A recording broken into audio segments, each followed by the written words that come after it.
तो फ्रेंड्स, कैसे हैं आप लोग। आज हम लोग क्लास 12th के बायोलॉजी के चैप्टर नंबर 7 जिसका नाम है विकास यानी कि ओवुलेशन, इसके बारे में आज हम विस्तार से चर्चा करेंगे और देखते चलेंगे सभी महत्वपूर्ण ऑब्जेक्टिव को जो कि आपके फाइनल एग्जाम के लिए बेहद ही महत्वपूर्ण है। इसलिए आपको एक एक करके सभी ऑब्जेक्टिव को समझते चलना है और देखते चलना है। तो चलिए इस वीडियो को शुरू करते हैं। अगर आपको 1 से 6 तक किसी चैप्टर में कन्फ्यूजन हो तो प्ले लिस्ट में वीडियो उपलब्ध है इस चैनल के, जाकर के आप वहाँ से देख सकते हैं। तो चलिए इस वीडियो को शुरू करते हैं, जिसमें कि पहला क्वेश्चन को हम देखेंगे कि मिलर यूरे प्रयोग में किस गैस का मिश्रण फ्लास्क में लिया गया था। यानी कि मिलर यूरे का जो प्रयोग हो रहा था तो उसमें किस गैस का मिश्रण जो है फ्लास्क में लिया गया था। तो इसका जो सही जवाब है ऑप्शन बी होगा, यानी कि मीथेन, अमोनिया, हाइड्रोजन तथा जलवाष्प। क्लियर है। चलिए सवाल नंबर 2 को देखेंगे कि मिलर यूरे प्रयोग द्वारा प्रमुख रूप से कौन सा अमीनो अम्ल तैयार किया गया था। यानी कि इस प्रयोग के द्वारा, मिलर यूरे प्रयोग के द्वारा कौन सा अमीनो अम्ल जो है तैयार किया गया था। इसका जो सही जवाब होगा ऑप्शन सी होगा, एलानिन ग्लाइसिन। क्लियर है। इसका बी और इसका सी। चलिए अब सवाल नंबर हम 3 को देखेंगे। सवाल नंबर 3 है कि माइक्रोस्फीयर्स नाम किसने दिया था। माइक्रोस्फीयर्स नाम किसने दिया था। इसका जो ऑप्शन है A Sidney Fox, B Oparin, C Miller और डी यूरे। तो इसका जो सही जवाब होगा ऑप्शन ए होगा, यानी कि सिडनी फॉक्स की माइक्रोस्फीयर्स नाम जो है सिडनी फॉक्स ने दिया था। सवाल नंबर 4 है। फ्रेंड्स, आप वीडियो को भी लाइक करते चलेंगे ताकि हमारा भी हौसला बुलंद रहे और आप लोगों के लिए अच्छे अच्छे सेट लेकर के उपलब्ध करा सकें और आपका फाइनल एग्जाम से पहले जो है सभी चैप्टर क्लियर करा दें। और ऑनलाइन क्लास के लिए भी आप तैयार रहेंगे। कुछ दिन में आप लोगों का ऑनलाइन क्लास भी शुरू होने वाला है। चलिए सवाल नंबर 4 है कि निम्नलिखित में से किसे स्तनधारी का स्वर्णकाल कहते हैं।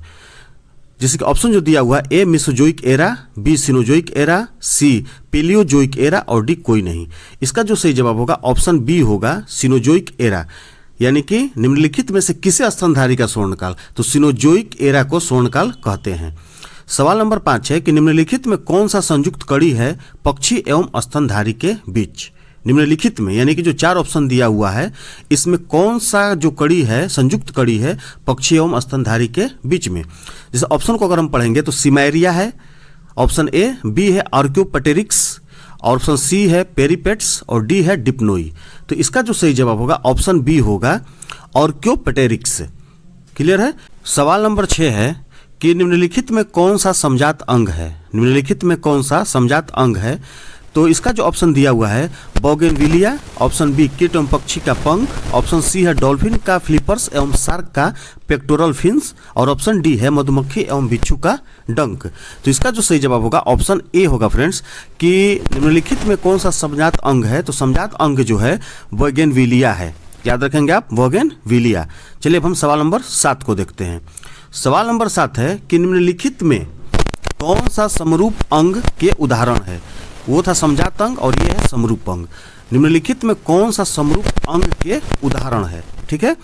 तो ऑप्शन जो है ए है कसकटा के सल्क, बी है अपेंडिक्स, सी कीट एवं कबूतर के पंख और डी है पक्षी का पंख तथा कीट का मुखांग। तो इसका जो सही जवाब होगा ऑप्शन सी होगा, यानी कि कीट एवं कबूतर के पंख। यानी कि समरूप अंग के जो उदाहरण है वो कीट एवं कबूतर के पंख है। चलिए सवाल नंबर 8 को देखेंगे कि निम्नलिखित में कौन सा अवशेषी अंग है। देखिए समजात अंग, समरूप अंग और ये है अवशेषी अंग। निम्नलिखित में कौन सा अवशेषी अंग है। तो इसका जो सही जवाब होगा ऑप्शन बी होगा, अपेंडिक्स। क्लियर है। और हाँ फ्रेंड्स, इसमें आपको 2 प्रश्न हम ऐसे देंगे जिसको उसका जवाब आपको कमेंट बॉक्स में बताना है और बहुत सावधानी से और बहुत सोच समझ के आप उसका जवाब देंगे। हो सकता है वो सवाल आपके लिए कठिन भी हो और आसान भी हो, वो आपको हम आगे बताएंगे कौन कौन सा सवाल है जो आपको कमेंट बॉक्स में उसका जवाब बताना है। चलिए सवाल नंबर 9 को देखेंगे कि मिलर यूरे द्वारा लिए गए गैसीय मिश्रण का अनुपात है। यानी कि मिलर यूरे जो प्रयोग कर रहे थे उसमें जो गैसीय मिश्रण का अनुपात था वो अनुपात क्या था। तो इसका जो सही जवाब होगा ऑप्शन ए होगा, 2:1:2। चलिए अब हम सवाल नंबर 10 को देखते हैं। सवाल नंबर 10 को डिस्कस करेंगे हम कि चार्ल्स डार्विन द्वारा प्रयुक्त जहाज का नाम था। चार्ल्स डार्विन जो जहाज को प्रयुक्त कर रहे थे उस जहाज का नाम क्या था। ठीक है। इसका सही जवाब होगा ऑप्शन बी होगा, HMS बीगल। याद रखें, आप बीगल को याद रखेंगे, ईगल को भी याद मत रखिए, आप बीगल को याद रखेंगे तो आपका जो प्रश्न का जवाब जो है याद हो जाएगा कि चार्ल्स डार्विन द्वारा प्रयुक्त जो जहाज था वो HMS बीगल था। ऑप्शन बी सही है। सवाल नंबर 11 है कि कौन सा मत व्यक्तिगत जाति वृत्त की पुनरावृत्ति करता है। कौन सा मत व्यक्तिगत जाति वृत्त की पुनरावृत्ति करता है। इसका जो सही जवाब होगा ऑप्शन सी होगा, पुनरावृत्ति सिद्धांत। क्लियर है। सवाल नंबर 12 है कि जैव विकास के सिद्धांत का मुख्य संबंध है, यानी कि जैव विकास के सिद्धांत का जो मुख्य संबंध है किससे है। तो इसका जो सही जवाब होगा ऑप्शन सी होगा, धीरे धीरे होने वाले परिवर्तनों से। चलिए हम सवाल नंबर 13, 14 को देखते हैं और 15 को। सवाल नंबर 13 है कि जैव विकास की कौन सी परिभाषा उचित है। जैव विकास की कौन सी परिभाषा उचित है। तो ऑप्शन जो इसका दिया हुआ है, ए है ऑप्शन कि किसी जाति का उन्नतिशील इतिहास, ऑप्शन बी है जाति का विभिन्नताओं सहित इतिहास, और ऑप्शन सी है जाति का भ्रूणीय इतिहास, और ऑप्शन डी है जाति का वर्णन। तो इसका जो सही जवाब होगा ऑप्शन ए होगा, यानी कि किसी जाति का उन्नतिशील इतिहास। जैव विकास की कौन सी परिभाषा उचित है। तो जैव विकास की जो परिभाषा उचित है वो परिभाषा है किसी जाति का उन्नतिशील इतिहास, यानी कि ऑप्शन ए सही है। सवाल नंबर 14 को देखेंगे। डार्विन किसके कार्य में अत्यधिक प्रभावित हुए हैं। डार्विन जो है किसके कार्य में अत्यधिक प्रभावित हुए हैं, उनका क्या नाम था। Option A Malthus, option B Wallace, C संपन्न, डी लामार्क। तो इसका जो सही जवाब होगा ऑप्शन ए होगा मॉल्थस, ऑप्शन ए सही है। सवाल नंबर 15 है कि जीवों का अनुकूलन होता है। जीवों का अनुकूलन होता है, ऑप्शन को पहले हम देख लेते हैं। ए निर्मोचन, बी कायांतरण, सी वंशागत लक्षण, डी उपार्जित लक्षण। इसका जो सही जवाब होगा ऑप्शन डी होगा, उपार्जित लक्षण। चलिए सवाल नंबर 16 को देखते हैं। सवाल नंबर 16 है कि आदि वातावरण में निम्नलिखित में से किसका अभाव था। आदि वातावरण में निम्नलिखित, यानी कि जो 4 ऑप्शन दिया हुआ, चारों ये ऑप्शन में से कौन सा ऑप्शन सही है कि आदि वातावरण में निम्नलिखित में से किसका अभाव था। नाइट्रोजन, बी अमोनिया, सी ऑक्सीजन, डी मीथेन। तो इसका जो सही जवाब होगा ऑप्शन सी होगा, ऑक्सीजन।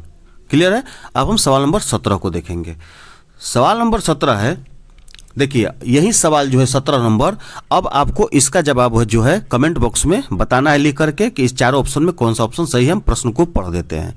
सवाल नंबर 17 है कि ब्रह्मांडवाद के अनुसार पृथ्वी पर जीव अन्य ग्रहों से किस रूप में आया। ब्रह्मांडवाद के अनुसार पृथ्वी पर जीव अन्य ग्रहों में से किस रूप में आया। ऑप्शन ए युग्मक, बी बीजाणु, सी विषाणु, और डी बीज। इसका आपको जवाब जो है कमेंट बॉक्स में बताना है। एक प्रश्न और आप लोगों को दिया जाएगा जो कि कठिन या आसान आपके लिए हो सकता है, इसके लिए घबराना नहीं है।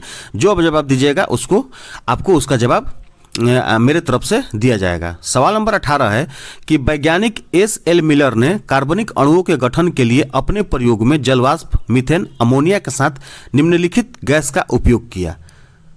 तो इसका जो सही जवाब होगा ऑप्शन बी होगा, हाइड्रोजन का। ठीक है। सवाल नंबर 19 है कि स्वतः जनन का सिद्धांत, जिसमें जीवन की उत्पत्ति क्षयमान पदार्थों से माना गया था, को जीवाणुओं के संदर्भ में किसने खारिज किया। Option A Francisco Redi, B Charles Darwin, C Louis Pasteur, D उपयुक्त में से कोई नहीं। तो इसका जो सही जवाब होगा ऑप्शन सी होगा, लुई पास्चर। चलिए सवाल नंबर हम 20 को देखते हैं। सवाल नंबर 20 है कि निम्नलिखित में से किसे सी वॉल राइट का प्रभाव कहते हैं। ठीक है। Option A isolation, B gene pool, C genetic drift, D है जीन का प्रवाह। इसका सही जवाब होगा option C, genetic drift. Clear है।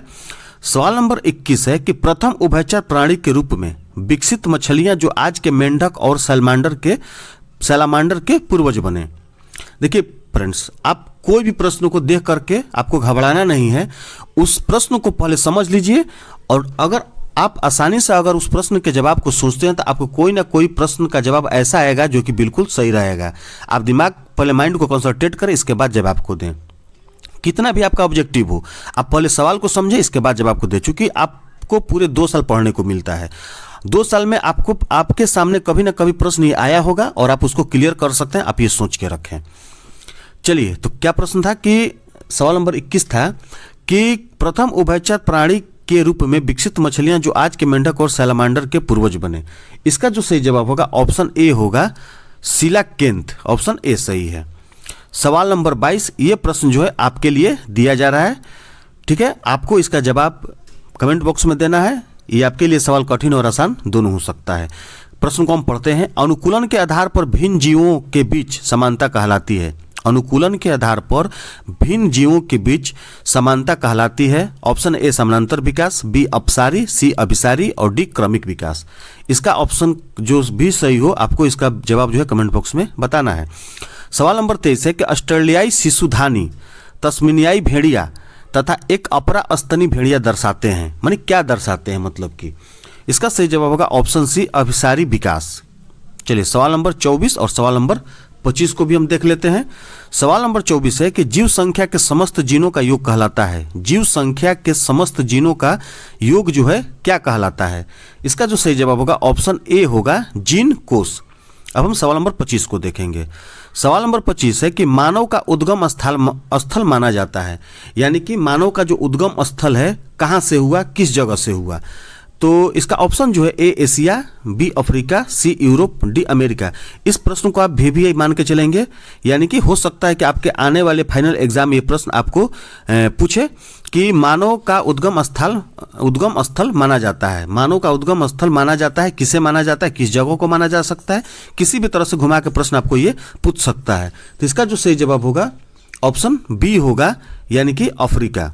सवाल नंबर 26 है कि पहला मानव जिसके जीवाश्म अफ्रीका के अलावा यूरोप और एशिया में मिले, पहला मानव, ध्यान दीजिएगा प्रश्न को, पहला मानव जिसके जीवाश्म अफ्रीका के अलावा यूरोप और एशिया में मिले। तो इसका जो सही जवाब होगा ऑप्शन बी होगा होमो इरेक्ट्स। याद रखिएगा होमो इरेक्ट्स। सवाल नंबर 27 है कि कोएसरवेट्स को प्रायोगिक रूप से किसके द्वारा उत्पन्न किया। इसका जो सही जवाब होगा ऑप्शन ए होगा ओपेरिन व सिडनी फॉक्स। अब हम सवाल नंबर 28 को देखेंगे। सवाल नंबर 28 है कि छोटी समिष्ट से एलील का आकस्मिक विलोपन है। छोटी समिष्ट से एलील का आकस्मिक विलोपन है।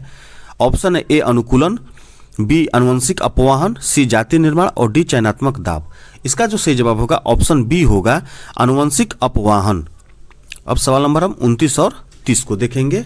सभी को आप ध्यानपूर्वक देखिएगा और समझते चलिएगा। सवाल नंबर 29 है कि कौन अमर है, कौन सी कोशिकाएं हमारे शरीर के अंदर है जो कि अमर हैं। ऑप्शन ए जनन कोशिकाएं, बी यकृत कोशिकाएं, सी वृक्क कोशिकाएं और डी है तंत्रिका कोशिकाएं। इसका जो सही जवाब होगा ऑप्शन ए होगा, यानी कि जनन कोशिकाएं। जनन कोशिकाएं जो है वो बिल्कुल अमर है। कौन अमर है? तो ऑप्शन ए सही है, जनन कोशिकाएं। सवाल नंबर 30 है कि डायनासोर किस दौरान उपस्थित थे। डायनासोर किस दौरान उपस्थित थे? ऑप्शन देखिए आप समझ लीजिए, ए है पोलियोजाइक, बी है प्रीकैम्ब्रियन, सी है सिनोजोइक और डी है मिसोजोइक। इसका जो सही जवाब होगा ऑप्शन डी मिसोजोइक।